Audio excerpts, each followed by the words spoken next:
آج میں نماز کے حوالے سے چند باتیں آپ کے سامنے رکھنا چاہتا ہوں۔ دیکھیے سورہ مدثر میں چلتے ہیں، اللہ رب العالمین نے 3 مقامات پہ سکر کا لفظ استعمال کیا، سین قاف را، سقر، قاف 2 نقطے والا، قبلے والا قاف، سقر، 3 مقامات پہ سکر۔ اچھا سکر قرآن نے خود اس کو بیان کیا، یہ دوزخ کا وہ درجہ ہے جس کے بارے میں قرآن کہتا ہے سأصلیہ سقر وما ادراک ما سقر لا تبکی ولا تذر لواحۃ للبشر۔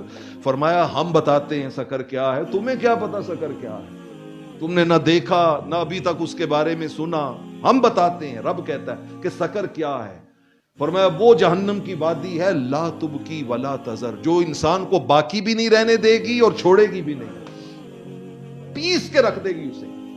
لواحۃ للبشر، انسان کے جسم کو جھلسا کے رکھ دے گی، اس کو کوئلے میں بدل دے گی، اتنی سخت وادی۔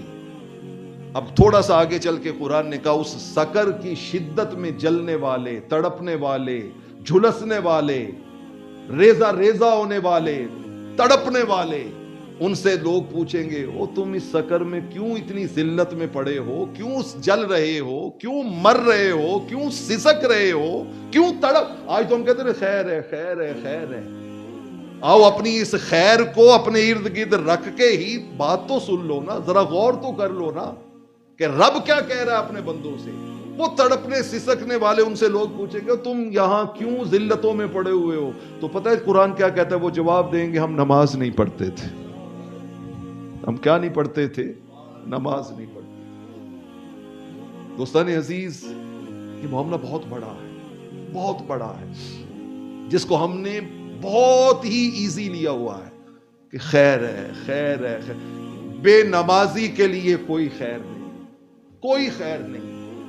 بے نمازی کے لیے آپ اس کی قرآن و حدیث کی روشنی میں وعیدات ہی پڑھ لیں، وعیدات ہی پڑھ لیں تو انسان دیکھیں نا۔ میں ایک آپ کے سامنے حدیث رکھتا ہوں صحیح بخاری کی۔ اب اس حدیث کو میں ممبر پہ بیٹھا ہوں، آپ مسجد میں بیٹھے ہیں، کوئی حافظ ہے، کوئی حاجی ہے، کوئی نمازی ہے، بھلے جو بھی کسی کا منصب ہے، جو بھی کسی کا منصب ہے، بابا ناراض ہونے کی یا بور ہونے کی ضرورت نہیں ہے۔ تھوڑی دیر کے لیے غور کر کے اس فرمان کی روشنی میں اپنا تعین تو کر لینا۔ مثلا میں حضور کا یہ فرمان سن کے غور کرتا ہوں کہ حافظ اعظم تو حضور کے اس فرمان کی روشنی میں مومن ہے کہ منافق ہے، مومن ہے کہ منافق ہے۔ آپ بھی اپنی سطح پہ غور کر لیں، کسی دائیں بائیں دیکھیں نا۔ علامہ اقبال علیہ الرحمہ نے کہا تھا پڑھی اپنی تو گزری یوں ہی عمر، رہے دیکھتے اوروں کے عیب و ہنر، اپنی تو گزری یوں ہی عمر، رہے دیکھتے اوروں کے عیب و ہنر، پڑی اپنے عیبوں پہ جب نظر تو نظر میں کوئی برا نہ رہا۔ جب انسان اپنے من میں جھانکتا ہے نا تو پھر اسے پتا چلتا ہے کہ میں شیطانی وسوسوں میں کس وادی میں بھٹک رہا ہوں اور مجھے اپنی فکر ہی کوئی نہیں ہے۔ حضور کے فرمان پہ ذرا غور کیجئے۔ آقا علیہ الصلوۃ والسلام نے فرمایا منافق پر 2 نمازیں بہت بھاری ہیں، اثقل الصلاۃ علی المنافق، 2 نمازیں منافق پر بہت بھاری ہیں، بڑی وزنی ہیں، وہ اسے کچل دیتی ہیں، وہ اسے افورڈ ہی نہیں کر پاتا۔ 2 نمازیں منافق پر، فرمایا صلاۃ الصبح و صلاۃ العشاء، ایک منافق فجر کی نماز نہیں پڑھتا، دوسرا عشاء کی نماز نہیں پڑھتا۔ اب میں حافظ اعظم نوری اپنی سطح پہ سوچوں نا کہ سیدھی سیدھی آقا نے 2 جمع 2 4 کی طرح بات بتا دی ہے، میں آج گھر میں جا کے لیٹوں تو سوچوں کہ حافظ اعظم تو منافق ہے کہ مومن ہے، منافق ہے کہ مومن ہے۔